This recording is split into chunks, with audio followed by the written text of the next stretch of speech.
माल देऊ लागला। मग तुम्हाला असं काय गरीब लोक जर आले ज्यांचा माल संपला आता करून खायचे वांदे जर असतील तर त्याला तुम्ही पर्याय काय सूट वगैरे द्यायला का नाही त्या लोकांना? आता सरकार का आपल्याला जिल्हाधिकारी काय म्हणते आहे 25 तारखेला काय तर होईल असं माझा अंदाज आहे। काय होईल ते होईल सगळ्याबरोबर। नाही पण काही तर लोकांना त्यांनी सक्ती दाखवायला पाहिजे होती, यावर तुमचं मत काय आहे? काय तर काय देईल माल त्याला काय कोणाच्या बुडवणार नाही काय कोणाच्या देईल आणणार नाही ऍक्च्युली मला तर 100% खात्री आहे। म्हणजे काय तर पर्याय देईल असं तुमचं म्हणणं आहे का? ठीक आहे, आपलं नाव काय? आनंद ठीक, ओके चालेल। मी संतोष जरगे, रेशन दुकानदार। आम्हाला जिल्हाधिकारी साहेबांचा आदेश आलेला आहे की 2 लस घेतलेल्यांना धान्य देण्यात यावं, तसे आम्ही आदेशाचं पालन करत आहे। तरी ग्राहकाने सर्वांनी लस घेतलेलं प्रताचं झेरॉक्स सोबत आणणे आवश्यक आहे, तसे आम्हाला वरून आदेश आहे। त्या पद्धतीने आम्ही धान्य वाटप करत आहे। पण काही लोक गरीब असतात, त्यांच्यासाठी तुम्ही तुमच्याकडनं काय सक्ती वगैरे दाखवत आहेत का? म्हणजे गरीब लोकांसाठी सक्ती नाही, पण सर्वांना लस घ्यायचं आवश्यक आहे। लसचं घेतलेलंच आहे, काही लोक काहींचं नसलेलं तर त्यांनी लस घ्यावं असं वरून आदेश आहे। लस घेतल्यानंतर आपल्याला हे प्रत मिळतो त्याचं झेरॉक्स आपण घेऊन यावे, धान्य तुम्हाला मिळेल महिनाअखेर कधी वरून आदेशप्रमाणे जे आहे तसं होईल। ठीक, ओके चालेल।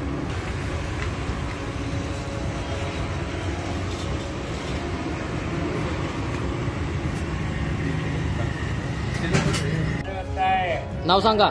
दोंडूबाई सिद्धरामांची खाणे। तुम्ही इथं कशासाठी आलो तो? रेशनिंग घ्यासाठी। मग काय झालं? त्याने 2 इंजेक्शन करा तेव्हा येतो म्हणजे एक केलंय, जीवाला आलं, शिवाला ले केल्यावर मग आणि दुसरं केल्यावर मेल्यावर मला पण बघणार मागटल्या लोकांना असं म्हणता। मग 2 डोस घ्यायचा असं जिल्हाधिकाऱ्याचं म्हणणं आहे। आणि मग मी मेले तर दुसऱ्या डोसाला आता 2 महिने झालं पडले पहिलं घेतलं तर। घरात काय नाही खायला, तुम्ही इंजेक्शन करा म्हणताना आम्ही मरून गेल्यावर काय करावं? तुम्ही मराच्या गोळ्या आणून द्या, आम्ही गोळ्या खाऊन मरतो। घरात आणत नाही, पाणी नाही, लेकरं कामाला जात नाही, काय खावावं गरिबांना? नाव काय तुमचं? पण मला अंकुश कोष्टी। काय झालं तुम्हाला? माल गेलो होतो का तुम्ही माल आणायला? गेले होते, काय म्हणले? दिले नाहीत माल।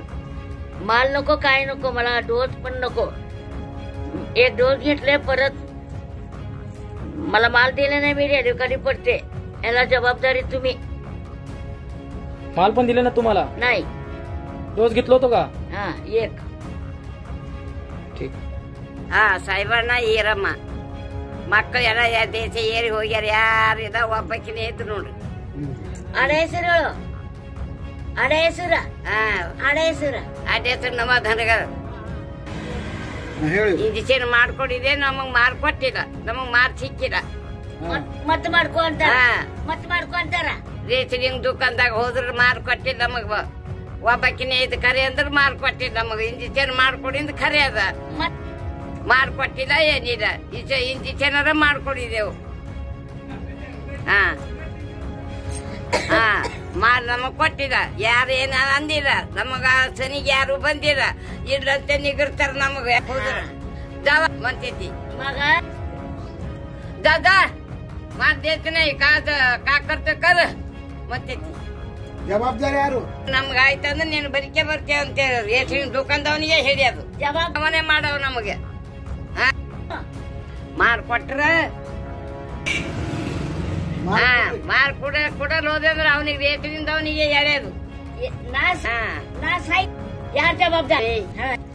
ನಾಳೆಗೆ ಕೊಡಲ್ ಹೋದ್ರ ನಿಮ್ಗೆ ಜವಾಬ್ದಾರಿ, ಕೊಡಲ್ ಹೋದ್ರೆ ನ್ಯಾರ ಹೋಗೋದು ಎಲ್ಲ ಅವನ್ ತಗೊಂಡು ಅವನಿಗೆ ಎದ್ದು ಜರ ಎದ್ದು ಇದು ಮಾಡೋದು झालं। हा मग आम्हाला ऋषीचा माल दे नाही ते करोनाचं इंजेक्शनचं कागद आणा म्हणते, 1 इंजेक्शन केलंय जीवाला नाटोडा पडले, दुसरं इंजेक्शन केलं मेलं तर मग कोण जबाबदार आहे सांगा. मग आम्ही काय करा, का जीव देऊ का रिलीच्या आडवं पडू? हा काय करायचं सांगा. आता काय खावा आम्ही? आमची पिजडी लेख कोण आम्हाला सांभाळते का? काय करायचं? मग तुम्हाला माल मिळाला नाही का आता? नाही मिळाला. गेलो तो का? हा गेलो होते की.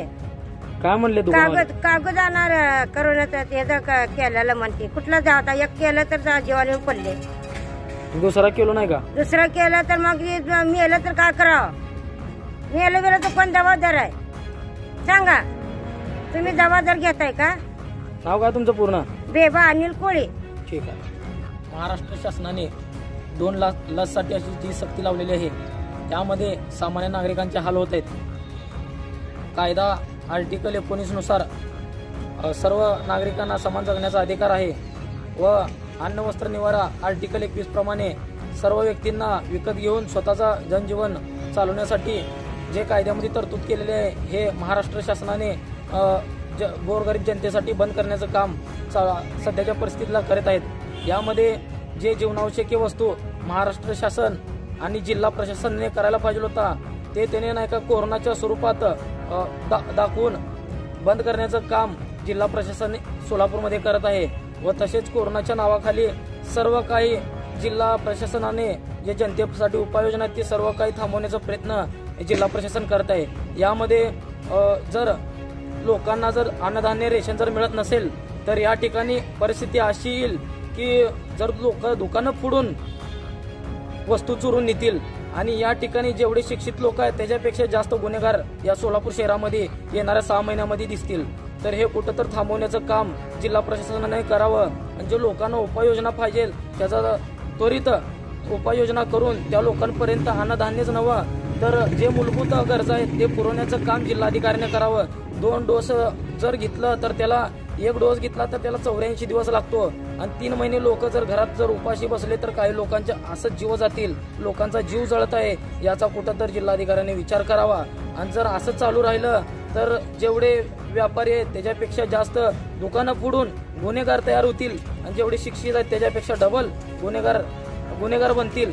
आणि आपल्या महाराष्ट्रामध्ये जसं स्वतंत्रपणे जगण्याचा अधिकार आहे तसाच सर्व नागरिकांसाठी जगण्याचा अधिकार जिल्हा प्रशासन आणि महाराष्ट्र प्रशासनाने सुरळीत करावा.